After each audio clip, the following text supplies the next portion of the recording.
Eh bien bonsoir, bienvenue dans la toute première vraie vidéo d'ASMR sur cette chaîne. Alors on a déjà fait des vidéos de lecture chuchotée, de lecture murmurée, cette fois ça va pas être une lecture, c'est uniquement moi qui vais essayer de vous relaxer en vous parlant, tout simplement.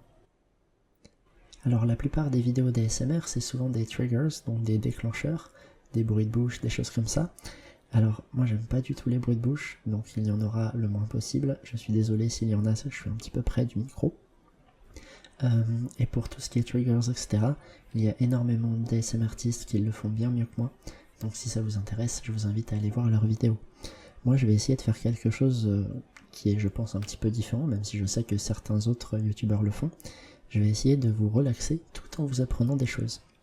J'ai vu qu'il y avait des vidéos d'ASMR de type quiz de culture générale, c'est un petit peu ce genre de choses que j'aime bien faire et que j'aime bien écouter, donc je me dis peut-être que ça vous plaira aussi.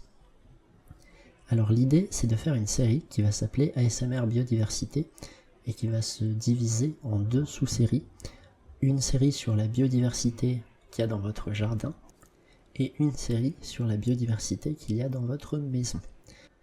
Donc à chaque fois ce sera de la biodiversité de proximité, donc des animaux type mammifères, insectes, etc. que vous pouvez voir près de chez vous. L'idée c'est pas forcément de vous parler du cerf par exemple qui est un petit peu difficile à voir, c'est vraiment de vous présenter des animaux, ou des végétaux peut-être on verra, que vous pouvez voir dès que vous mettez le nez dehors. Donc ce sera peut-être une série, je dis peut-être parce que je connais ma régularité et je sais que c'est assez difficile pour moi de me motiver à faire des vidéos. Je suis assez perfectionniste donc j'ai tendance à réenregistrer 15 fois la même vidéo jusqu'au point où ça me saoule et où j'abandonne l'idée. Donc c'est peu probable qu'il y ait une deuxième vidéo même si je vais essayer d'en faire une, mais j'espère déjà que celle-là va vous plaire. Donc celle-là elle va se concentrer sur la biodiversité du jardin, donc un animal que vous pouvez voir en sortant du jardin. Oui, car ce sera un animal. Alors, ça sera pas un jaguar. Et oui, petit aparté avant de commencer, la vidéo ressemblera très fortement à un exposé PowerPoint. J'en suis désolé, je suis vraiment très mauvais en montage. Mais c'est la première, peut-être qu'il y a une petite marge d'amélioration en vue. En tout cas, je vais essayer de vous montrer des images pour illustrer certains de mes propos. Donc, désolé, ça va être juste une suite d'images, les unes après les autres. Comme sur PowerPoint, de toute façon il y a de très fortes chances que je fasse la vidéo sur PowerPoint. Enfin, la forme sera pas parfaite, c'est sûr, c'est le fond qui est important, et le fond c'est ce que je vais essayer de vous apprendre. Donc on va parler d'un animal, comme je l'ai dit tout à l'heure, et ce sera pas un jaguar, puisque normalement vous n'avez pas de jaguar dans votre jardin, à moins que vous ayez le permis et que vous soyez très riche. Je vais pas vous dire tout de suite de quel animal on va parler, parce que ce serait un petit peu trop facile, l'idée ça va être de vous le faire deviner. Alors j'ai bien conscience que pour deviner un animal sans me poser de questions, puisqu'on n'est pas en live, ça va être un petit peu compliqué.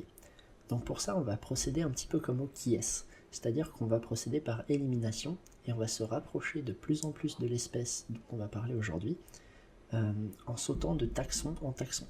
Alors les taxons, c'est ce que vous voyez normalement à l'écran maintenant, si j'ai bien géré, c'est les différentes étapes de classification du vivant. Donc par exemple, l'embranchement, ça désigne si l'animal est un vertébré, s'il a une colonne vertébrale, ou un invertébré, comme les vers de terre par exemple. Ensuite vous avez la classe, est-ce que c'est un mammifère, un poisson, un reptile, un oiseau, etc. Et voilà, donc normalement vous avez déjà plus ou moins compris le principe. On va essayer de commencer par le taxon le plus large, on va ratisser large, et ensuite on va se rapprocher de plus en plus en réduisant un petit peu le champ de recherche. Donc j'espère que ça vous plaira, et j'espère que vous ne devinerez pas trop vite, sinon c'est un peu dommage. Notre animal fait donc partie du règne animal. Ce n'est pas un champignon, ce n'est pas une plante, et ce n'est pas un organisme unicellulaire. Ensuite, notre animal n'a pas de colonne vertébrale, c'est donc un invertébré. Il n'a d'ailleurs pas du tout de squelette interne. Donc ça peut pas être un jaguar, ni même un poisson osseux. Par contre, notre animal, il a un squelette externe.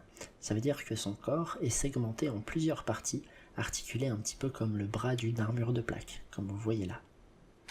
Donc un invertébré avec un squelette externe et un corps segmenté en plusieurs parties, ça se classe dans l'embranchement des arthropodes. Comme le scorpion par exemple. Le scorpion est un arthropode. Vous voyez bien qu'il a un squelette externe, ce qu'on appelle sa carapace, qui est segmentée en plusieurs parties et qui est articulée un peu à la manière d'une armure de plaque comme on expliquait tout à l'heure. Donc on voit bien que les pattes et la queue peuvent se mouvoir malgré cette carapace qui est à l'extérieur. Mais l'animal dont on va parler aujourd'hui, même si c'est un arthropode, ça n'est pas un scorpion. Ce serait un petit peu trop simple si on avait tout de suite la bonne réponse. Donc il va falloir chercher un petit peu plus. Mais avant ça, petite anecdote, le mot arthropode, ça vient du grec, de arthron qui veut dire articulation, et podos qui veut dire pied. Donc les arthropodes, c'est les animaux à pieds articulés. Voilà. D'ailleurs, je suis désolé, j'y pense seulement maintenant, mais si jamais il y a des arachnophobes qui écoutent cette vidéo, il n'y a pas de souci à se faire. Oui, les araignées sont des arthropodes, mais on va pas en parler aujourd'hui, la vidéo ne leur est pas dédiée. Notre arthropode à nous, il possède un corps qui est segmenté en trois parties distinctes. La tête, l'abdomen et le thorax. Sur sa tête, on retrouve une paire d'antennes et aussi une paire d'yeux composés. Alors des yeux composés, c'est des yeux qui sont composés de plein de petits yeux collés les uns aux autres. Donc ça donne l'impression qu'il n'y a que deux yeux, mais en fait c'est deux yeux dans lesquels on retrouve plein de petits yeux collés. En plus de cette paire d'yeux composés et de cette paire d'antennes, notre animal possède ce qu'on appelle des pièces buccales externes, donc des éléments qu'on peut retrouver au niveau de la bouche. Pour ceux qui ont joué à Spore à l'époque, sur Spore on pouvait choisir ce qu'on mettait au niveau de la bouche, donc est-ce qu'on met des mandibules, est-ce qu'on met une trompe, est-ce qu'on met un rostre, l'espèce de seringue qui sert à sucer la sève des végétaux. Voilà, donc ça c'est différentes pièces buccales. Et en plus de ça, notre animal possède 3 paires de pattes articulées, ce qui fait 6 pattes au total, et au moins une paire d'ailes.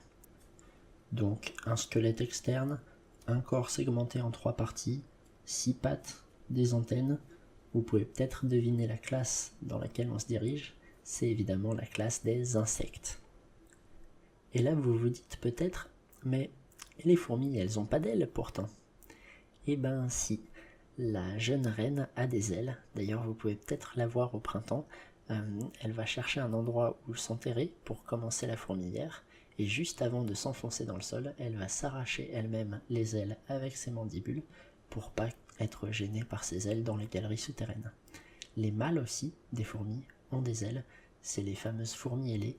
En fait elles se baladent en été à la recherche d'une jeune reine à féconder, et une fois que la reine est fécondée, c'est à ce moment-là qu'elle va aller s'enterrer pour commencer à pondre. Donc les fourmis ont une paire d'ailes. D'ailleurs, petit aparté, les fourmis, comme tous les autres insectes, ont un cerveau.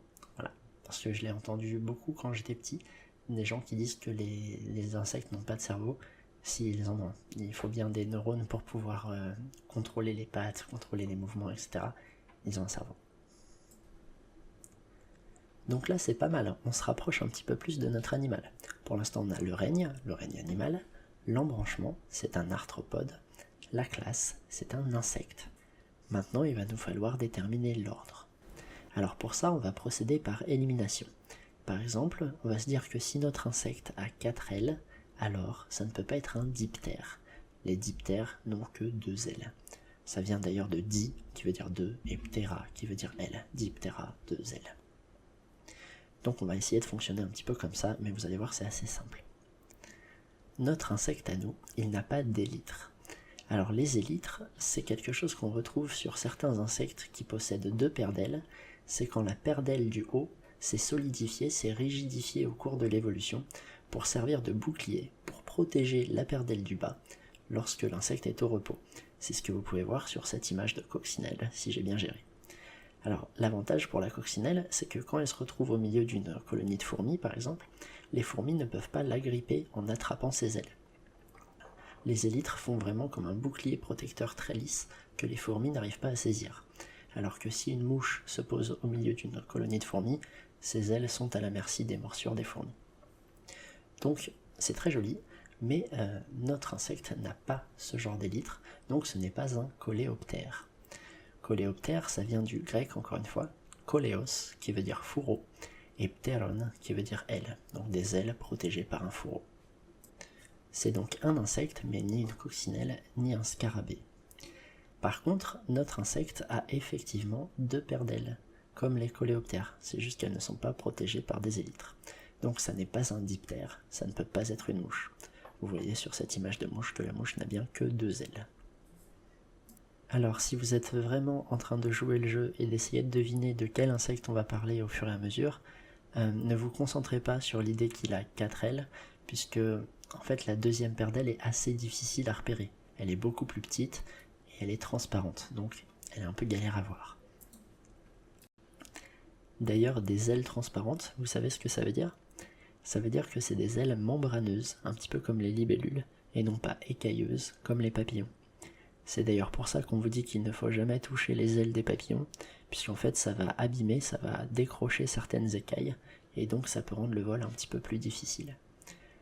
Notre insecte a donc des ailes membraneuses et non pas écailleuses, ça veut dire que ça n'est pas un lépidoptère. Les lépidoptères, c'est la famille des papillons, donc notre insecte n'est pas un papillon. Donc notre insecte n'est ni un lépidoptère, ni un diptère, ni un coléoptère, ça veut donc dire que c'est forcément un hyménoptère. Alors en vrai, il y a beaucoup plus d'ordres que ça, et ce serait beaucoup plus long de fonctionner par élimination pour trouver le bon. Là c'est juste un petit peu pour le sens du spectacle, voilà. Je vais pas tout vous détailler, il y a certaines classifications qui sont bien trop spécifiques, donc faites comme si on avait effectivement réussi à éliminer tous les autres ordres, et qu'il ne nous restait plus que les hyménoptères, puisque notre insecte est effectivement un hyménoptère. Alors, les hyménoptères, c'est quoi? Eh ben c'est ça. C'est la famille des guêpes, des abeilles, des bourdons, des frelons, des symphytes, etc. Et là, vous vous dites, des quoi? Les symphytes. Les symphytes, c'est ça. C'est assez méconnu par rapport aux autres hyménoptères, et pourtant on en voit assez souvent. C'est juste que personne ne sait vraiment ce que c'est. Alors attention, c'est à ne pas confondre avec les cirfes. Les cirfes, c'est des mouches qui sont déguisées en guêpes pour qu'on leur foute la paix. Mais elles sont pas du tout agressives, elles ont pas de dard, elles font juste semblant d'être des guêpes. Et souvent elles font des vols un petit peu en surplace, et elles sont assez intimidantes. Quand on veut se balader dans le jardin et qu'on en voit une, on se dit « Oh non, elle est en train de protéger son territoire, elle va me piquer. » Non, non, c'est juste une mouche.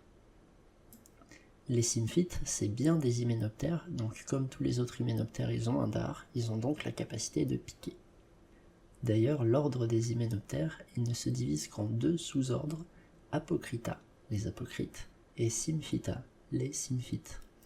Alors les symphytes sont les seuls représentants de leur sous-ordre, alors que dans les apocrites, on a ce qu'on a vu tout à l'heure, donc abeilles, bourdons, frelons, etc., etc. Comment on fait la différence entre Apocrita et Symphyta? C'est tout simplement au niveau de l'abdomen, la jonction entre l'abdomen et le thorax. Chez les apocrites, cette jonction est très très étroite, c'est la fameuse taille de guêpe. Alors cette taille de guêpe, elle permet à l'animal d'avoir une très grande flexibilité au niveau des mouvements de l'abdomen, ce qui est pratique pour une femelle pour pondre un œuf au fond d'une alvéole par exemple. Ça lui permet de s'accrocher, et avec le bas du corps de viser le fond de l'alvéole, ce que ne peuvent pas faire les symphytes. Et l'insecte qu'on essaye de deviner depuis tout à l'heure, il a cette fameuse taille de guêpe. C'est donc un apocrite, on peut donc virer les symphytes. Et là vous vous dites peut-être, mais on peut virer le bourdon aussi, non? Le bourdon il n'a pas de taille de guêpe, c'est juste un gros bibou. Alors oui, c'est effectivement un gros bibou, mais il a quand même cette taille de guêpe. Elle est très marquée d'ailleurs, c'est juste qu'elle est bien cachée sous ses poils. Un petit peu comme ma taille de guêpe à moi, qui est bien présente, mais bien cachée sous mon gras. D'ailleurs, si je vous mets la bonne image, normalement vous pourrez voir cet étranglement, qu'on appelle un étranglement thoracique, donc la partie un peu étroite entre le thorax et l'abdomen. Normalement vous le voyez là. C'est pas adorable, sérieusement? J'adore les bourdons, c'est vraiment trop chou. C'est des petites peluches volantes qui sont trop mignonnes, et en plus qui sont très gentilles. Parce que oui, les bourdons peuvent piquer, comme tous les hyménoptères, les femelles ont un dard, donc elles peuvent s'en servir pour piquer. Mais alors pour se faire piquer par un bourdon, il faut vraiment le vouloir.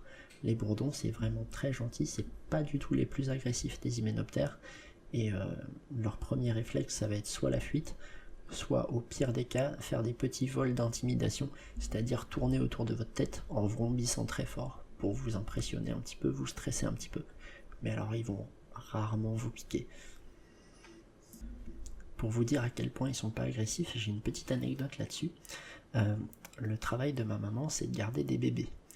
Et des fois, elle les fait sortir dans le jardin quand il fait beau. Et un jour, on s'est rendu compte qu'il y a un nid de bourdons qui avait commencé à se former sous un tas de bois. Les bourdons étaient très gentils, donc ils n'ont jamais agressé personne, et si ça ne tenait qu'à moi, on les aurait laissés. Le truc, c'est qu'on ne sait jamais si par exemple un bébé marche sur un bourdon et qu'on apprend par la suite que le nid était là depuis longtemps et qu'on a choisi de le laisser, ça peut causer des problèmes. Donc on a décidé de retirer le nid par précaution. C'est moi qui m'en suis chargé, donc j'ai attendu la nuit, j'ai attendu que tous les bourdons rentrent dans le nid, et une fois la nuit venue, j'ai commencé à enlever les bûches de bois, et avec une pelle, j'ai déterré le nid. Alors à ce moment-là, il y a quelques bourdons qui sont sortis, mais déjà comme c'était la nuit, il n'y en a pas énormément qui sont sortis. Parmi ceux qui sont sortis, il y en a quelques-uns, pas tous, qui ont commencé à faire ces fameux vols d'intimidation. Donc ils me tournaient autour en vrombissant, et comme j'étais vraiment en train de déplacer le nid, ils se sont montrés un petit peu plus agressifs, et ils ont commencé à me foncer dessus. Donc pas pour me piquer, juste un petit peu comme... c'est un peu de l'humour noir, mais un petit peu comme les tours jumelles. C'est vraiment les bourdons qui me foncent dessus et qui se cognent sur moi. Ils me piquent pas, mais vraiment ils viennent se percuter à moi. C'est assez intimidant, et en général ça marche pour éloigner les gens un petit peu trop téméraires. Sauf que moi j'avais pas d'intérêt à m'éloigner puisqu'il fallait vraiment que je déplace ce nid, donc j'ai continué. Alors j'avais quand même une tenue d'apiculteur au cas où, par précaution, mais j'ai bien regardé parce que j'étais assez curieux, j'ai regardé mes bras, j'ai regardé mes épaules, etc. Et de tous les bourdons du nid, il y en a un seul qui a essayé de me piquer en se posant sur mon bras, et je l'en ai empêché, je l'ai repoussé avec la main, parce que je sais que s'il me pique, son dard va rester accroché dans la tenue d'apiculteur, et au moment où il va s'envoler, ça va lui arracher le dard, et donc ça va lui faire une descente d'organes, et il va mourir. Donc je l'ai empêché avant qu'il me pique, et il n'est pas venu réessayer. Donc quand même, si je déterre un nid, et de tous les bourdons qui volent, il n'y en a qu'un seul qui essaye de me piquer, c'est quand même une preuve que les bourdons sont vraiment pas les plus agressifs des hyménoptères. Bon, c'est pas une raison pour les tenir dans la main, hein. Ça reste des animaux sauvages, il faut les laisser tranquilles. Alors j'ai dit que le sujet de la vidéo c'était pas les bourdons, donc on va arrêter de tergiverser et on va revenir sur nos rangs de classification. Alors on a le règne animal, l'embranchement des arthropodes, la classe des insectes, l'ordre des hyménoptères, le sous-ordre des apocrites. Maintenant il va nous falloir la superfamille. Alors oui, il n'y a pas tous les taxons qui sont détaillés sur cette image, c'est une image un petit peu simplifiée, mais nous il nous reste encore la superfamille, la famille, la tribu, etc., etc. On sautera famille, tribu, tout ça, on va simplifier un petit peu nous aussi. Mais on va s'attarder sur la superfamille. Je dis qu'on va s'attarder sur la superfamille, mais là on est d'accord que le simple objectif, ça va être de deviner de quel apocrite va parler la vidéo. Oui, parce que le cœur de la vidéo n'a pas commencé, c'est une longue vidéo. Donc il va falloir deviner si on va parler de l'abeille, de la guêpe, du bourdon ou du frelon. Pour classifier toutes ces espèces, les critères de classification ils deviennent de plus en plus précis et de plus en plus subtils, donc je ne vais pas rentrer dans les détails. Tout ce qu'il faut retenir, c'est que notre apocrite à nous, celui qu'on essaye de deviner, il nourrit ses larves avec du pollen et avec du nectar. Contrairement aux pompiles, alors les pompiles c'est des guêpes qui sont chasseuses d'araignées. Vous connaissez peut-être, c'est les fameuses guêpes qui pondent leurs œufs dans le corps de l'araignée et la larve va se développer en mangeant l'araignée de l'intérieur. Oui, c'est dégueu. Voilà. Donc notre apocrite à nous, il ne nourrit pas ses larves avec des proies, il les nourrit donc avec du pollen et du nectar. D'ailleurs, notre apocrite se nourrit lui-même avec du nectar. Il est pollinisateur et non pas prédateur, comme les guêpes européennes par exemple qui sont des prédateurs. Des grandes prédatrices de mouches d'ailleurs, et si je dis pas de bêtises, je vous ai mis une image d'une guêpe qui est en train de chasser une mouche, voilà. Donc les guêpes et les frelons c'est des prédateurs, les abeilles c'est des pollinisateurs. Et enfin, notre apocrite, il a le corps velu, donc c'est définitivement pas une guêpe, parce que la guêpe elle a vraiment le corps très lisse, très brillant. Donc ces trois caractéristiques, l'alimentation, l'apparence et l'alimentation des larves, ça classe notre apocrite dans la superfamille des apoïdes. Apoïde, ça veut littéralement dire qui ressemble à une abeille. Ça vient du mot apis, qui en latin veut dire abeille, et dont on a tiré le mot apiculture d'ailleurs. Et là encore une fois, je ne vais pas rentrer dans les détails, sinon ce serait beaucoup trop long. Mais dans le sous-ordre des apocrites, on a donc les apoïdes, mais c'est pas les seuls, on a 13 autres superfamilles. Parmi ces 13 autres superfamilles, il y en a une sur laquelle j'aimerais revenir rapidement pour vous donner une petite anecdote, c'est la superfamille des vespoïdes. Alors on a dit que apoïde ça venait de apis, qui voulait dire abeille, et ben vespoïde ça vient de vespula, qui veut dire guêpe. Donc les vespoïdes, c'est les animaux qui ressemblent à des guêpes. Vespoïde, ça vient donc du latin vespula, qui veut dire guêpe, et qui a donné le mot italien vespa. Vespa, ça veut dire guêpe. Et c'est d'ailleurs ensuite devenu le nom de la célèbre mobilette, la mobilette à taille de guêpe, la Vespa. Et si j'ai bien géré, encore une fois, je vous ai mis une image de la Vespa, et vous pouvez voir effectivement qu'elle est inspirée un petit peu de la morphologie d'une guêpe. C'est pour ça qu'ils l'ont appelée comme ça. Voilà. L'insecte qu'on essaye de deviner depuis maintenant 20 minutes, waouh, c'est donc pas un vespoïde, donc c'est ni une guêpe, ni un frelon. Par contre, ça peut toujours être un bourdon, puisque oui, techniquement les bourdons sont des apoïdes, donc des abeilles. Les apoïdes, c'est des abeilles, c'est la même chose, le mot veut dire la même chose. Les bourdons sont des abeilles. Et d'ailleurs, comme on reparle rapidement des bourdons, ça me fait penser à quelque chose que j'ai dit tout à l'heure. Tout à l'heure, j'ai dit que les bourdons femelles pouvaient piquer comme tous les hyménoptères femelles. Alors pourquoi uniquement les femelles? En fait, chez les hyménoptères, le dard, c'est l'organe de ponte, c'est l'ovipositeur, c'est le tuyau par lequel sortent les œufs. En fait, elles le font sortir de leur corps pour poser les œufs, pour éviter qu'ils tombent de la hauteur de l'abeille. Je ne sais pas si c'est clair, mais en fait c'est un ascenseur à œufs. Chez les reines, l'ovipositeur il a toujours la fonction de pondre des œufs, mais chez les ouvrières qui elles ne pondent pas, l'ovipositeur s'est rigidifié, et maintenant c'est devenu un aiguillon qui inflige 1 des 4 de dégâts perforants. Ça fait mal. Pour autant, c'est pas parce que tous les hyménoptères peuvent piquer que tous le font. Les guêpes et les frelons asiatiques sont assez connus pour leur agressivité, et encore il faut pas exagérer, mais les frelons européens par exemple, eux, ils sont surnommés les paisibles géants. Ils sont même moins agressifs que certaines abeilles domestiques. Alors ils font peur parce qu'ils sont rouges, parce qu'ils sont gros, mais en fait c'est pas les plus agressifs du tout. Faut juste éviter de s'approcher de trop près du nid, puisqu'ils vont vous considérer comme une menace et ils vont défendre leur nid, comme tous les hyménoptères et même comme les bourdons. Même si, comme je l'ai dit tout à l'heure, pour être piqué par un bourdon, il faut vraiment le vouloir. Les bourdons, c'est des abeilles qui sont vraiment pas agressives. Comme l'abeille dont on va parler maintenant d'ailleurs. Car oui, on est dans la superfamille des apoïdes, donc on va forcément parler d'une abeille. Mais on ne va pas parler de l'abeille domestique, celle qui nous fait du miel. Là vous vous dites peut-être, mais si on parle d'une abeille, mais qu'on parle pas de l'abeille domestique, ni du bourdon, de qui on va parler alors? Parce qu'il n'y a pas 15 000 autres options. Eh ben non, il n'y en a pas 15 000. D'après les chercheuses Catherine Simon et Cécile Klinger, il y aurait plutôt 20 000 autres options, puisqu'il existe au moins 20 000 espèces d'abeilles sur la planète. Après, comme je l'ai dit au début de la vidéo, le but c'est de vous parler de la biodiversité de votre jardin. Donc on va pas parler des abeilles qui vivent à l'autre bout du monde. Mais même dans ces cas-là, même si on se concentre uniquement sur les abeilles locales, ça nous fait environ 2000 espèces d'abeilles en Europe et près de 1000 uniquement en France métropolitaine. 1000 espèces d'abeilles différentes en France, en plus de l'abeille domestique et du bourdon. Ça fait beaucoup d'abeilles, ça veut dire que vous passez devant plein d'espèces d'abeilles différentes tous les jours, et vous ne le remarquez pas forcément. Le but de cette série de vidéos, ça va être de vous faire remarquer ces petites bêtes devant lesquelles on passe tous les jours, sans forcément les remarquer, sans forcément les connaître. Mais avant de continuer, avant d'essayer de trouver de quelle abeille on va parler, j'aimerais juste revenir 2 secondes sur le chiffre des 20 000 espèces d'abeilles dans le monde.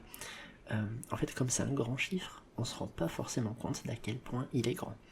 Du coup, pour vous donner un petit ordre de comparaison, j'ai été voir sur la liste mondiale des oiseaux, donc la liste de tous les oiseaux du monde, qui a été établie par l'Union internationale des ornithologues. Cette liste, elle recense 11 276 espèces d'oiseaux. Ça veut dire que dans le sous-ordre des apoïdes, donc des abeilles quoi, il existe au moins 2 fois plus d'espèces d'abeilles que dans toute la classe de tous les oiseaux du monde. C'est fou. Alors imaginez la quantité d'espèces si on prend toute la classe des insectes, puisque là on compare un sous-ordre avec la classe des oiseaux. Si on compare la classe des insectes avec la classe des oiseaux, ça fait une différence encore plus énorme. Fun fact, on a recensé plus d'un million d'espèces différentes d'insectes aujourd'hui. Et ça, c'est uniquement les espèces qui ont été recensées, qui ont été enregistrées dans les bases de données. On estime qu'il peut y avoir facilement entre 5 et 80 millions d'espèces d'insectes au total. Alors la fourchette est assez large, je l'admets. Je rappelle qu'on est à 11 000 uniquement, pour tous les oiseaux du monde. C'est assez fou. Bref. Revenons donc à nos abeilles. Parmi les 1000 et quelques espèces d'abeilles présentes en France métropolitaine, seuls 2 à 3% sont des abeilles sociales, des abeilles qui vivent en groupe, en colonie, dans des ruches qui peuvent être artificielles, comme pour l'abeille domestique, ou des ruches naturelles, des nids qui sont fabriqués par les abeilles. Tout le reste des 1000 espèces d'abeilles présentes en France, donc tout ce qui est hors des 2 à 3%, donc les 98 à 97% restants, c'est uniquement des abeilles sauvages solitaires. Donc d'après Jessica, de l'excellente chaîne YouTube Therapodia, que je conseille très fortement, l'abeille domestique, celle qu'on élève pour le miel, elle est aussi représentative des abeilles en général que le poulet de batterie est représentatif des oiseaux en général. Donc une abeille à miel, ce n'est pas toutes les abeilles, c'est vraiment une infime partie de toutes les abeilles qui existent. Ça aurait été assez rigolo pour moi de vous présenter une des 2 à 3% d'espèces d'abeilles sociales sauvages, mais comme je l'ai dit en début de vidéo, le but de cette série c'est de vous présenter des animaux que vous pouvez voir assez facilement si vous sortez dans votre jardin. Donc on ne va pas parler d'une abeille qui ne représente que 2 à 3% de l'ensemble des espèces des abeilles. On va donc se pencher sur une espèce d'abeille solitaire, puisque la plupart des espèces d'abeilles solitaires se ressemblent en termes de comportement, de fonctionnement, etc. Donc ce qui est valable pour une espèce d'abeille solitaire l'est souvent pour une autre. Donc au moins on couvre une grosse partie des espèces d'abeilles sauvages avec cette vidéo. À nouveau, les critères de classification deviennent encore plus spécifiques, encore plus précis, donc on va sauter un petit peu cette partie-là, on ignore la famille et la tribu, et je vous dis arbitrairement que notre abeille solitaire fait partie du genre Osmia et de l'espèce Osmia cornuta. Donc on va parler de l'osmie cornue, mais j'y viens. Le genre Osmia, c'est un des divers genres d'abeilles solitaires, et celui-ci il est caractérisé par la méthode de construction du nid. Les osmies, donc les animaux qui font partie du genre Osmia, elles fabriquent leur nid avec de la boue ou avec de l'argile. Un comportement qui leur a d'ailleurs valu le surnom d'abeilles maçonnes. Donc si vous entendez parler d'abeilles maçonnes, on parle des abeilles solitaires et on parle surtout des osmies. L'osmie est une abeille maçonne.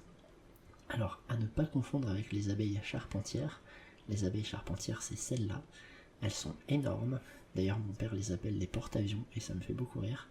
Parce que j'ai réalisé seulement en fin d'adolescence que les porte-avions sont des bateaux et que les bateaux ça ne vole pas. Mais c'est pas grave, je les appelle à mon tour des porte-avions puisqu'elles font vraiment un bruit assez impressionnant. Donc elles sont énormes, bruyantes, impressionnantes, mais pareil, ce sont des abeilles solitaires qui ne sont absolument pas agressives. Il faut pas en avoir peur.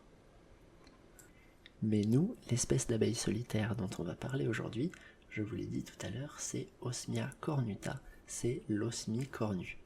Et l'osmie cornue, c'est cette adorable petite boule de poils, mais regardez comme elle est trop chou. J'ai envie de lui attraper les joues et lui faire des bouillis.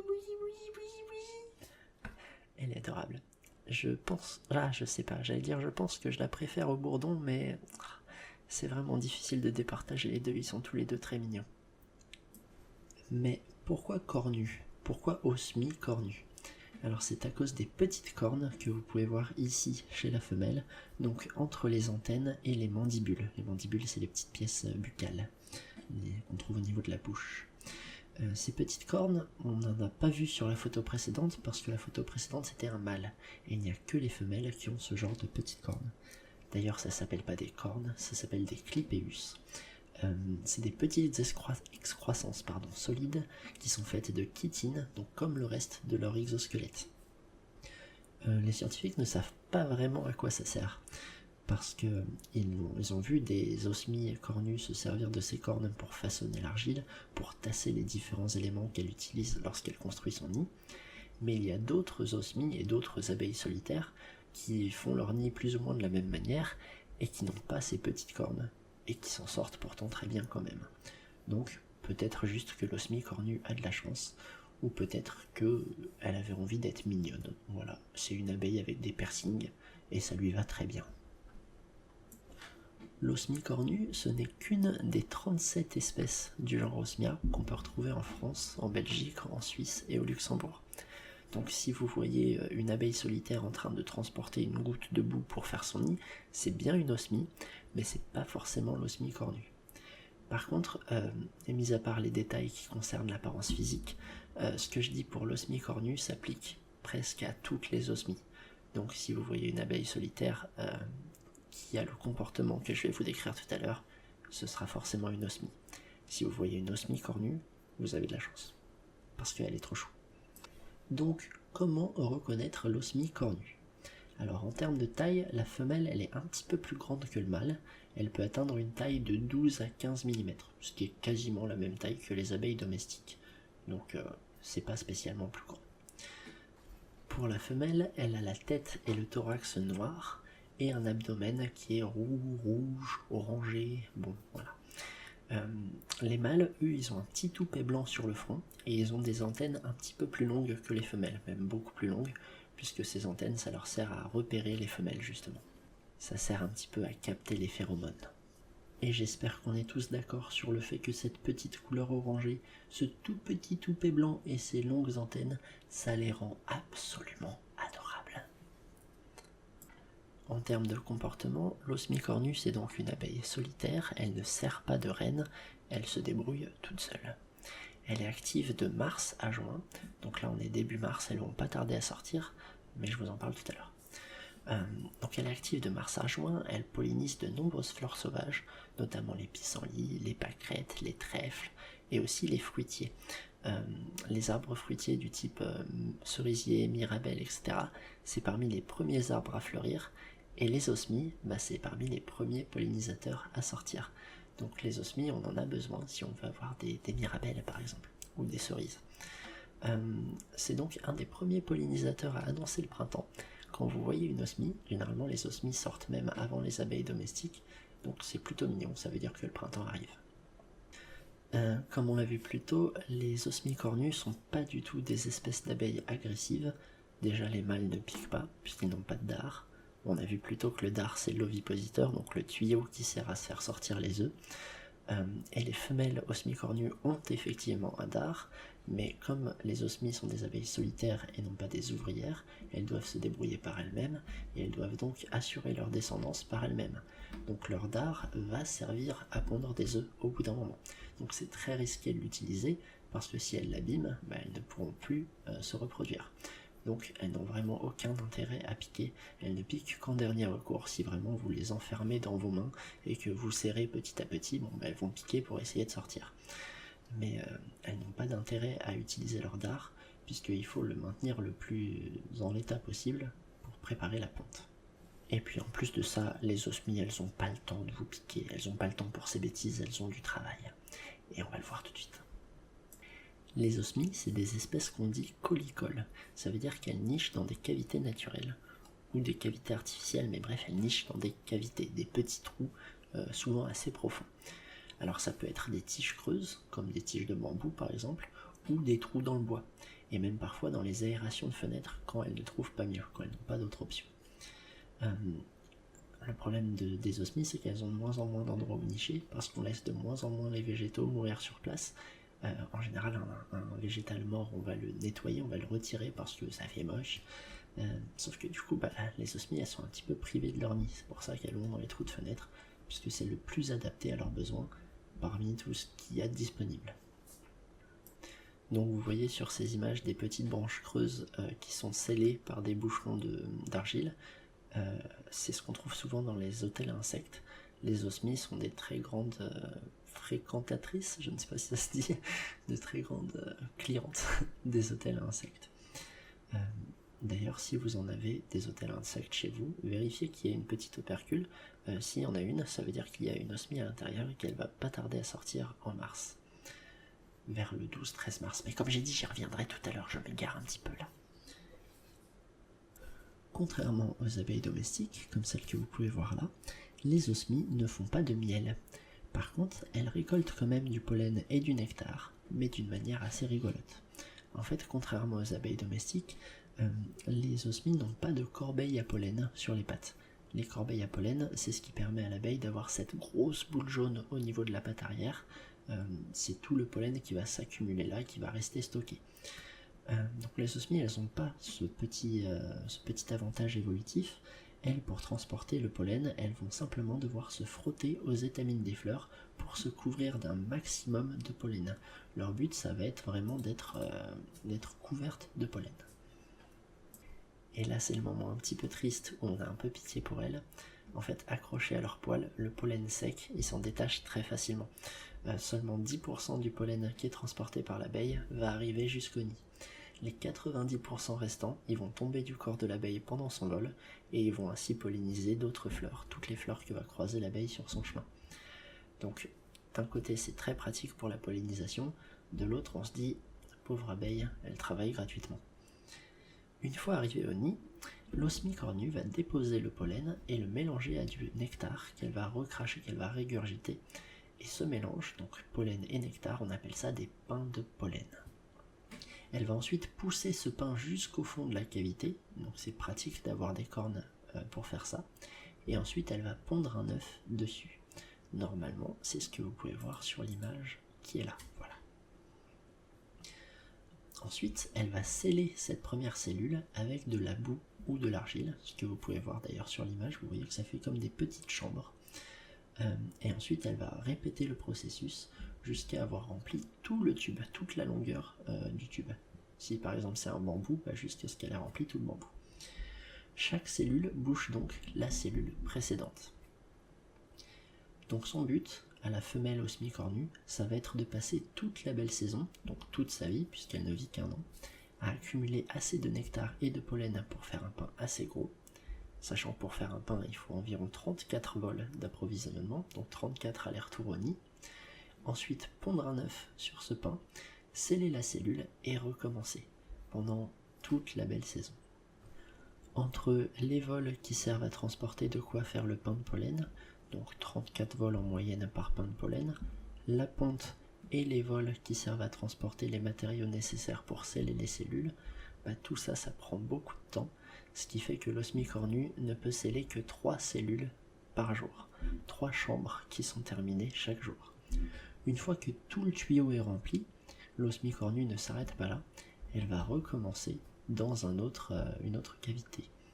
Donc par exemple dans un hôtel à insectes, une seule osmie peut avoir bouché plusieurs trous, peut avoir rempli plusieurs bambous. Et donc l'osmie cornue va répéter ce manège dans plusieurs cavités pendant 2 mois environ, non-stop. Donc là vous comprenez pourquoi elles n'ont pas de temps à perdre à nous piquer, elles n'ont vraiment pas que ça à faire. D'ailleurs, on peut observer la construction des nids sans danger, on peut s'approcher des hôtels à insectes et les voir fabriquer, les voir sceller les chambres, c'est assez fascinant à voir d'ailleurs. D'ailleurs, encore plus mignon que ça, si vous allez devant votre hôtel à insectes le matin, vers 9h du mat au début de printemps, vous pourrez voir toutes leurs petites têtes sorties, parce qu'en fait elles sont en train de se faire réchauffer par le soleil en début de journée, et dès qu'il fait assez chaud, elles vont pouvoir s'envoler. Mais comme elles ont eu froid toute la nuit, elles profitent du soleil au petit matin, donc elles sortent leur petite tête du trou, et c'est vraiment trop chaud. Voilà. Donc je vous conseille de faire ça. Pour que ça marche encore mieux, il faut vraiment que votre hôtel à insectes soit tourné vers le sud, comme ça le soleil du matin frappe pile dessus, et alors là vous verrez vraiment toutes les petites têtes d'osmie cornue sortir. C'est vraiment trop mignon. Donc l'osmie cornue, elle fait son nid avec, elle scelle son nid avec de la boue, avec de l'argile, mais c'est pas le cas pour toutes les osmies. Certaines osmies utilisent de la résine, d'autres utilisent des feuilles coupées qu'elles découpent avec leur mandibule et qu'ensuite elles plient et qu'elles vont déposer dans le nid. D'autres le font avec de la paille, certaines utilisent des pétales, ou parfois du ciment végétal. Le ciment végétal, c'est un mélange de leur salive plus des végétaux qu'elles ont mâchouillés. Et voilà, et ça fait vraiment, ça fait du béton, quoi. C'est assez impressionnant. Donc maintenant, on va parler un petit peu de la vie des osmicornus. Donc l'œuf de l'osmicornu qui a été pondu sur le pain de pollen va éclore dans sa cellule au bout d'environ une semaine. Ce qui veut dire que alors que la maman osmicornu est encore en train de fabriquer des cellules un petit peu plus loin, il y a déjà des œufs qui ont éclos. Cet œuf va rester ensuite sous forme larvaire pendant 15 à 25 jours. Larve qui va donc se nourrir du pain de pollen pendant toute son existence sous forme de larve. J'ai mis une image de Pokémon parce qu'en vrai je trouve que ça résume bien un petit peu les différents stades des insectes. On a vraiment 4 stades: l'œuf, la larve, la nymphe et l'imago. L'imago, c'est le stade adulte tel qu'on le connaît. Donc la larve d'osmicornu, elle va rester sous forme de larve pendant 15 à 25 jours et ensuite elle va filer un cocon de soie dans lequel elle se transformera en nymphe. Les nymphes, c'est ce qu'on appelle parfois des chrysalides chez les papillons, d'où le chrysacier dans Pokémon d'ailleurs, ou des pupes chez les mouches. Mais dans tous les cas, ça reste des nymphes, c'est juste des mots un petit peu plus spécifiques pour ces espèces-là. Donc notre larve qui s'est transformée en nymphe va rester sous forme de nymphe pendant environ 3 semaines. Et sa mue imaginale, donc ce qui va la changer en imago, en adulte, elle va se produire pendant l'automne. Donc dans les cellules, il se passe tout ça. Ça veut dire que l'osmicornu, elle devient adulte en automne et elle va passer tout l'hiver jusqu'en mars de l'année suivante enfermée dans sa toute petite cellule que vous avez vue tout à l'heure. Vous avez trouvé le confinement long, vous ? Vers le 15 à 18 mars environ, quand il commence à faire un petit peu plus beau, un petit peu plus chaud, on a les premiers mâles qui commencent à sortir, comme sur la photo que vous voyez là, et c'est trop chaud.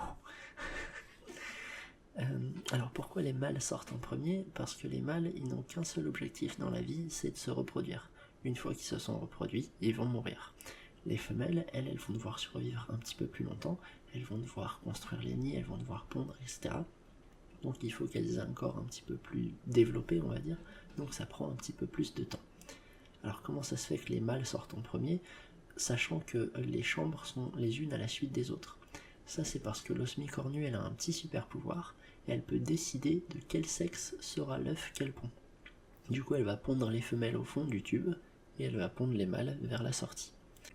Ça va permettre aux mâles de se préparer à la sortie des femelles, puisque comme je l'ai dit un petit peu plus tôt, le seul objectif des mâles, c'est de se reproduire. Donc ils vont se mettre à patrouiller autour des cavités pour déjà repousser les autres mâles un petit peu plus loin, dans des coins où il y a moins de nids, où il y a moins de partenaires potentiels. Le but, c'est vraiment d'être l'osmicornu mâle avec le meilleur territoire. En plus de repousser les autres mâles, le fait de patrouiller, ça permet aux osmicornus mâles donc de repérer la moindre petite femelle qui va sortir de son nid. Donc c'est vraiment une super expérience pour les femelles qui se font sauter dessus dès leur premier pas dans le monde extérieur. Voilà. Au bout de 12 jours, les mâles, qui normalement ont tous eu le temps de se reproduire, sauf ceux qui n'étaient vraiment pas très chanceux, qui se sont fait battre par tous les autres mâles, en tout cas tous les mâles, au bout de 12 jours, vont finir par mourir. 12 jours, c'est assez court, hein, sur une période de 365 jours par an. Ça veut dire que si vous voulez voir une osmicornu mâle, il faut sortir entre le 18 et le 30 mars. C'est assez short, donc si vous arrivez à en voir une, c'est quand même un petit événement à célébrer, puisque c'est quand même cool, c'est assez rare, et c'est vraiment choupi. Alors on dit souvent que les abeilles sont menacées, mais quelles sont exactement les menaces qui pèsent notamment sur l'osmicornu ? Alors il y a plusieurs types de menaces. Déjà il y a les prédateurs naturels, donc les guêpes, les frelons, les libellules, les oiseaux de type mésange par exemple, ou les pics qui s'attaquent souvent au nid. Il y a aussi les prédateurs exotiques invasifs, comme le chat. Le chat n'est pas naturellement présent, en tout cas pas en de telles quantités dans la nature, et surtout le chat sauvage, il a autre chose à faire que chasser les mouches et les abeilles. Alors que le chat domestique, ça l'amuse beaucoup de tuer des osmies. Donc si vous avez un chat, faites bien attention à où vous le laissez sortir, puisqu'il peut causer des très gros dommages sur la biodiversité. En général, pour les chats, ce qu'on conseille, c'est de mettre un petit grelot sur le collier, Comme ça, au moins, les oiseaux et les rongeurs peuvent l'entendre arriver et ont le temps de s'enfuir. Bon, ça marche pas pour les abeilles qui ne réalisent pas que le grelot signifie qu'il y a un chat pas loin, mais bon, ça protège déjà une petite partie de la biodiversité. Le chat, c'est pas le seul prédateur exotique invasif, on a aussi le frelon asiatique, qui est de plus en plus présent en France métropolitaine et qui donc exerce une pression de plus en plus importante sur les populations d'osmies cornues. En plus des prédateurs, on a aussi les parasites comme Cacoxenus indagator. Cacoxenus indagator, c'est une petite mouche parasite qui va rôder autour du nid, qui va observer l'osmie cornue en train de confectionner son pain de pollen et qui va profiter de ses allers-retours pour venir pondre ses propres œufs sur le pain de pollen pendant que l'osmie cornue est parti faire autre chose, comme par exemple chercher de l'argile pour venir boucher sa petite cellule. Les œufs du Cacoxenus, ils vont se réveiller, ils vont éclore avant les œufs de l'osmie cornue, et les larves du Cacoxenus vont se délecter du pain de pollen et profiter d'un abri bien chaud pour l'hiver sans n'avoir rien fait. Et malheureusement, la larve de l'osmie cornue va mourir de faim.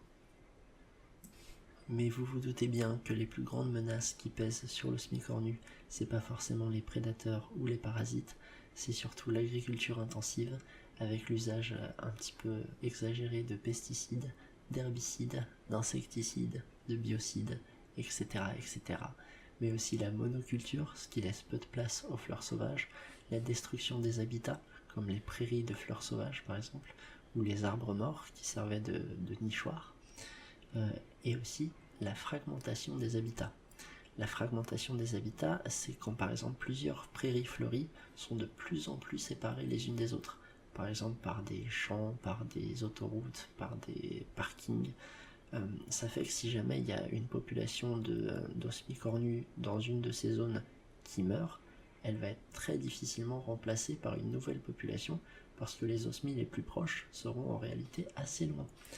Donc c'est des zones qui vont se dépeupler et qui vont être de plus en plus difficiles à reconquérir. Alors comment est-ce qu'on peut aider les osmies cornues, ou les osmies en général d'ailleurs? La chose la plus simple à faire, ça reste de construire des nichoirs, puisque le problème des osmies, c'est qu'elles ont de plus en plus de mal à trouver des endroits où nicher. Pour construire des nichoirs, c'est très simple, il suffit de percer du bois avec une mèche à bois. Donc la mèche à bois, je vous ai mis des images de mèche. La mèche à bois, c'est celle qui a la petite pointe au bout. Voilà. Il ne faut pas se faire avoir et utiliser une mèche à béton ou à métaux, ça sera très long, ça ne marchera pas, et voilà, ça va être désagréable. Donc le trou que vous allez faire avec cette mèche doit faire environ 8 mm ou 1 cm de diamètre. C'est pas grave si c'est un petit peu plus grand ou un petit peu plus étroit, ça servira à d'autres espèces d'osmies, mais pour l'osmie cornue, le mieux c'est 8 mm de diamètre. Et le trou, il doit faire 5 cm de profondeur minimum. Après, plus c'est profond, mieux c'est. Vous pouvez aussi utiliser des boîtes de conserve que vous remplissez avec des morceaux de bambou, de roncier, de rosier, de framboisier, de sureau, de fusain. Qu'est-ce qu'il y a d'autre? Il y a le chardon, le roseau, le bambou évidemment, le forsythia, bref, toutes les plantes qui en séchant vont finir par se creuser. Comme je l'ai dit, c'est pas grave si les trous sont pas tous de la même taille, les différentes espèces d'osmies elles peuvent cohabiter et chacune choisira un trou à sa taille. D'ailleurs, vous pouvez aussi utiliser des tubes de vinaigrette, vous savez, les petits tubes dans les salades Sodebo. Ça permet de voir l'intérieur des cellules, et c'est assez chouette. Il faut le mettre dans une boîte assez sombre, sinon l'abeille va évidemment pas pondre à l'intérieur. Mais vous mettez vos tubes dans une boîte, et pendant l'hiver, vous pourrez les sortir et regarder à l'intérieur. Il faut évidemment pas les ouvrir, ni les secouer dans tous les sens. C'est vraiment juste pour le plaisir de voir l'animal qui se développe à l'intérieur. Et une fois qu'on a vu, on le remet à sa place et on le laisse tranquille. L'hôtel à insectes dit comme ça peut paraître comme une bonne idée, mais il vaut mieux plein de petites chambres à insectes que vous cachez un petit peu partout dans le jardin qu'un seul gros hôtel avec beaucoup de trous. Et répartir un petit peu ces chambres à différents endroits, ça réduit le risque de transmission de maladies entre les osmies, parce que si elles sont toutes concentrées au même endroit et qu'il y en a une qui développe une maladie contagieuse, elles risquent de toutes se la partager. Ça réduit aussi le risque de razzia de la part des oiseaux. Les pics, par exemple, ils adorent venir manger les larves d'osmies, et si vous le mettez devant une immense planche avec plein de trous à l'intérieur, ils vont se régaler. D'ailleurs, les mésanges aussi, elles savent ouvrir ce genre de petites opercules de terre, et elles savent accéder à l'intérieur. Ça réduit aussi le risque qu'un insecte prédateur tombe sur l'autel et se retrouve au milieu d'un buffet à volonté, comme par exemple un carabe ou une araignée. Et aussi ça réduit le risque que toutes les osmies meurent d'un seul coup, s'il y avait un problème, si par exemple le nid tombait dans une flaque d'eau, ou s'il se prenait le gel de manière un petit peu trop forte. Pour éviter le développement de moisissures, le mieux c'est que ces petites chambres à insectes soient assez protégées de la pluie. Il n'y a pas besoin de les imperméabiliser complètement, mais déjà les mettre sous des branches d'arbres, c'est mieux que les mettre en plein milieu du jardin. Pour réduire la mortalité hivernale, il faut aussi protéger le nichoir du gel, en le mettant encore une fois sous un arbre par exemple, parce que le gel en fait il vient du haut vers le bas. C'est pour ça que les voitures qui sont garées dans des parkings couverts, on n'a pas besoin de les gratter en hiver. C'est parce que c'est l'humidité du ciel qui descend sur les voitures et qui va se mettre à geler. Donc si vous mettez quelque chose au-dessus de l'abri insecte, il va être un petit peu protégé du gel. C'est aussi pour ça qu'on met parfois des tunnels au-dessus des potagers, donc des choux, tout ça, c'est pour les protéger du gel. L'idéal d'ailleurs c'est d'orienter les nichoirs vers le sud, comme je l'ai dit un petit peu plus tôt, comme ça le soleil va sécher plus vite le bois mouillé, il va réchauffer plus vite le nid les matins d'hiver, et il va réchauffer plus vite les abeilles pendant les matins de printemps, donc juste avant l'envol. Devant les nichoirs, vous pouvez aussi rajouter un petit bout de grillage, comme du grillage à poules. Ça empêchera les chats de venir camper devant les nichoirs pour choper les abeilles, et ça empêchera aussi les oiseaux de venir faire un carnage. Si vous éloignez le grillage de quelques centimètres par rapport aux ouvertures, ça évitera par exemple aux mésanges d'enfoncer le bec assez profondément pour choper les abeilles. Parce que les mésanges sont malines, elles savent reconnaître des hôtels à insectes. Ça c'est pas obligatoire, mais je vous le conseille parce que c'est cool à faire. Vous pouvez mettre une petite assiette avec de l'argile dedans et un peu d'eau, enfin de la boue quoi. Comme ça évitera à l'abeille d'aller chercher de la boue à l'autre bout du jardin, et vous pourrez la voir collecter son argile sous vos yeux, faire une petite boule et l'emmener vers le nid. Et c'est quand même chouette de pouvoir voir le processus dans sa totalité.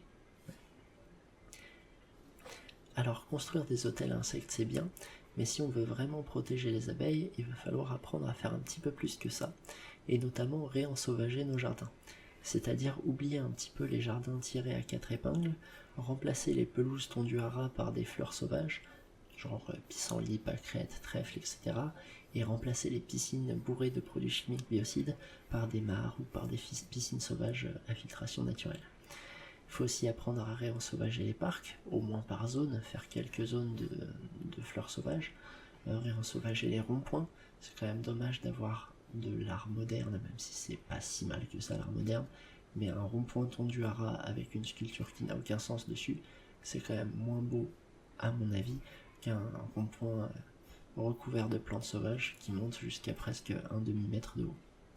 D'ailleurs, parlons de plantes qui montent assez haut, on peut aussi inciter nos communes à faire ce qu'on appelle des fauches tardives, c'est-à-dire couper les herbes hautes une fois qu'elles ont eu le temps de fleurir, et dans l'idéal une fois qu'elles ont eu le temps de faire leurs graines.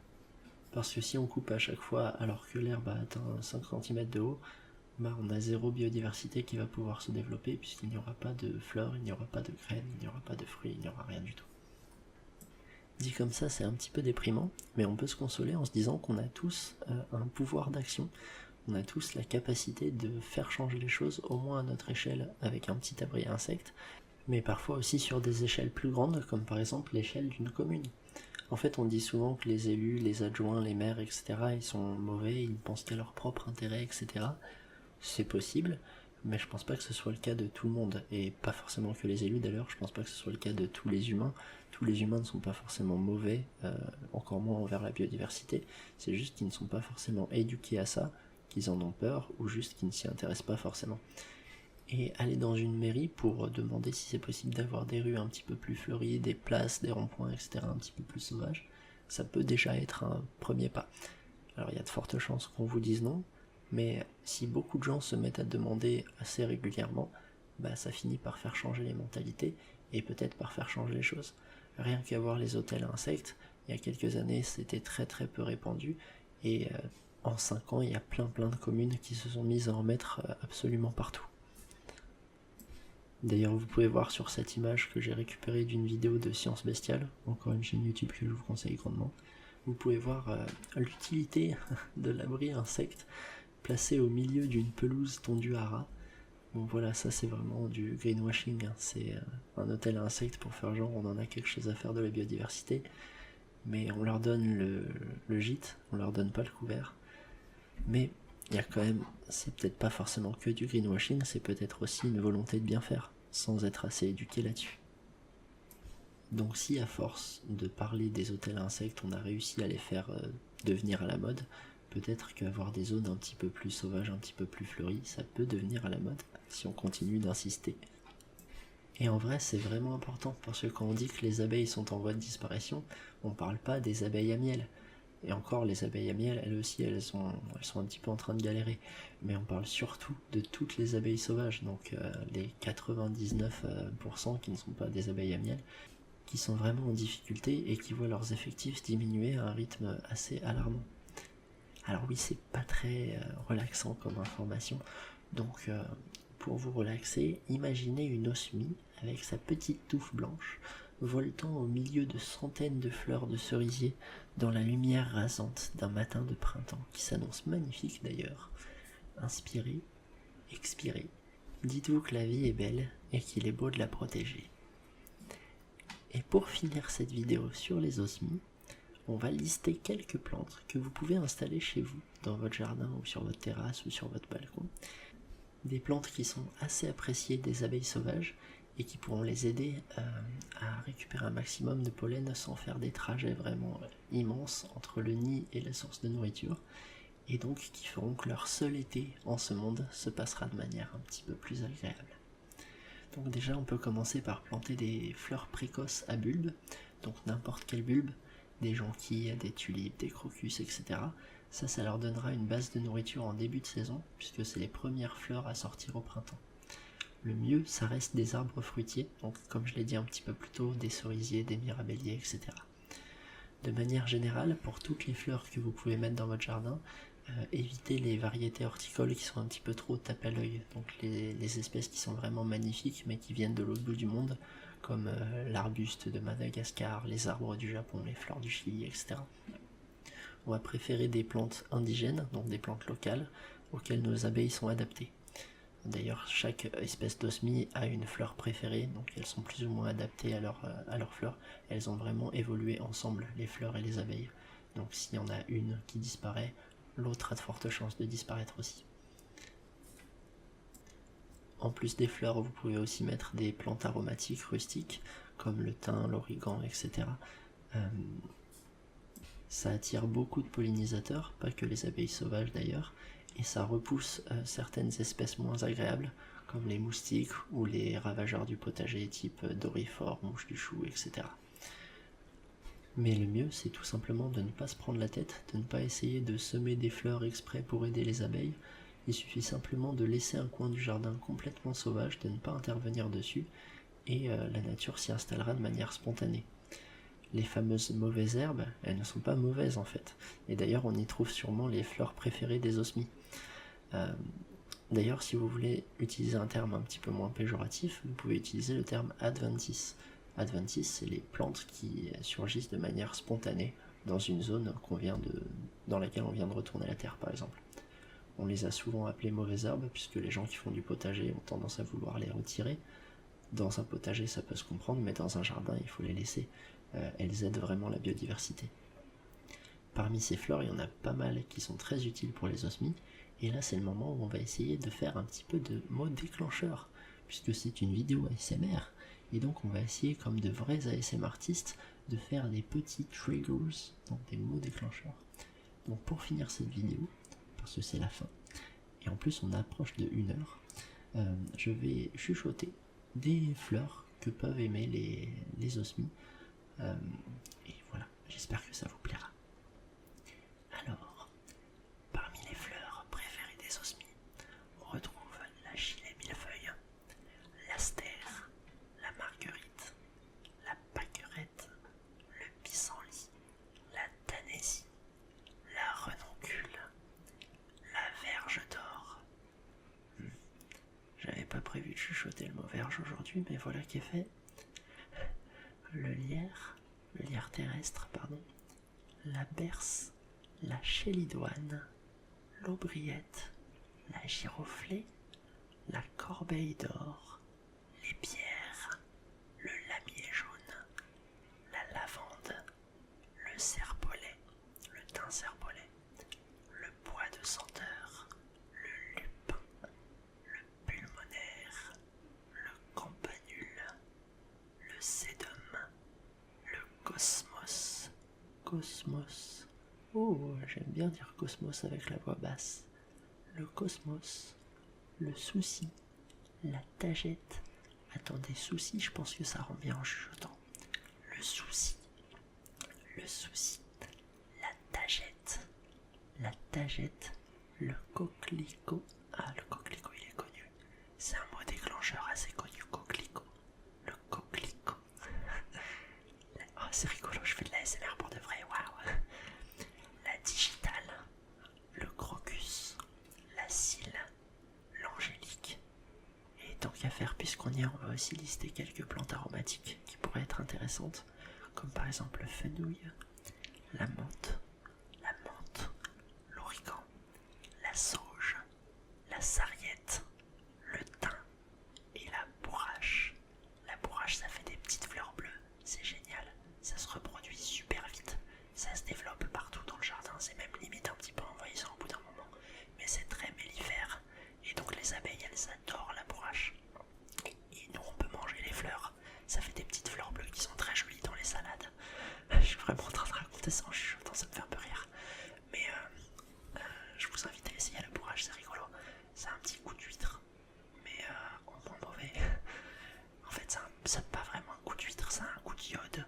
Ça a un peu l'odeur de la mer quand on mâche les fleurs de bourrache. C'est marrant. Et ben voilà. Alors j'espère que cette vidéo vous a plu, qu'elle vous a intéressé, qu'elle vous a relaxé. Je sais qu'il y a sûrement des moments où ça a dû être un petit peu bizarre parce que le ton de ma voix a changé, mais vous imaginez pas le nombre de coupures que j'ai fait, parce que c'est un petit peu difficile de pas bégayer en fait, surtout quand on stresse un peu. Donc il y a plusieurs fois où j'ai repris, mais dans une position différente, etc. Donc la voix ne devait pas être forcément la même à chaque fois. Parfois ça devait être un petit peu plus fort, parfois un petit peu moins fort. J'en suis désolé, j'espère que c'est pas trop gênant. Voilà. Donc si la vidéo vous a plu, qu'elle vous a intéressé, etc., pensez à la partager à vos amis, parce que comme je l'ai dit, les premiers envols arrivent bientôt, donc entre le 15 et le 18 mars, et c'est un événement assez rare, donc c'est cool d'en profiter. D'ailleurs les mâles, comme on l'a dit, ne vivent qu'une douzaine de jours, donc à partir du 15-18 mars, vous pourrez avoir les mâles pendant 12 jours.